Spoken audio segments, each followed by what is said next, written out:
ایک دن میری شریک حیات نے عجیب سا شکوہ کیا۔ کہنے لگی آپ بڑے ظالم ہیں، ہماری شادی کو 8-9 سال گزر گئے لیکن آپ نے کبھی مجھے میکے میں رات نہیں گزارنے دی۔ بندہ نے حیران ہو کے جواب دیا کہ بھلی مانس، ہم نے وہاں رہنے کو کب منع کیا ہے، جائیں اور جتنا دل چاہے وہاں رہیں۔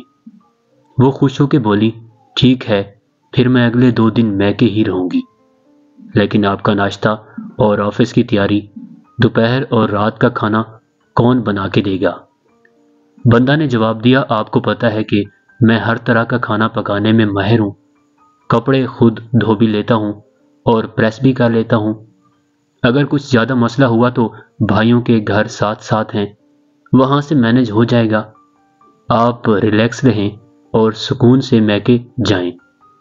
کچھ متفکر نظر آتے ہوئے بولی چلیں ٹھیک ہے۔ کچھ ضروری ہدایات کے بعد وہ میکے چلی گئی۔ یاد رہے میرے سسرال کے گھر کا فاصلہ آدھے کلومیٹر سے بھی کم ہے۔ رات گزر گئی۔ صبح کی نماز پڑھنے کے بعد واک کرنا میرے معمول میں شامل ہے۔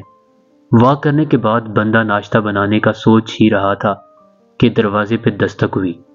دروازہ کھولا تو بیگم صاحبہ تھی۔ حیرانگی کا جھٹکا لگا، اتنی صبح سویرے واپسی کر لی، خیریت؟ کہنے لگی مجھے تو رات کو وہاں نیند بھی نہیں آئی۔ ساری رات یہی فکر رہی کہ اکیلے گھر میں رات کیسے گزار رہے ہوں گے، صبح کو ناشتہ کیسے بنائیں گے، آفس کی تیاری کیسے کریں گے۔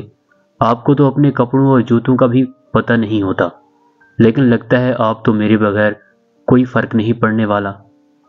کتنے سکون سے مسکرائے جا رہے ہیں، ساتھ ساتھ ناشتہ کی تیاری بھی جاری تھی۔ میں نے مسکراتے ہوئے کہا سچ بتاؤں؟ ہاں بتائیں۔ نیند مجھے بھی نہیں آئی۔ میرا ماننا ہے کہ عورت سے سچی محبت صرف اس کا شوہر ہی کر سکتا ہے، اور مرد سے سچی محبت صرف اس کی بیوی ہی کر سکتی ہے۔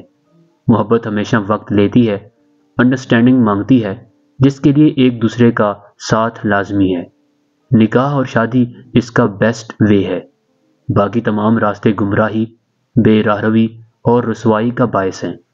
لہٰذا مرد اور عورت کی محبت کی پہلی درسگاہ شادی ہی ہے۔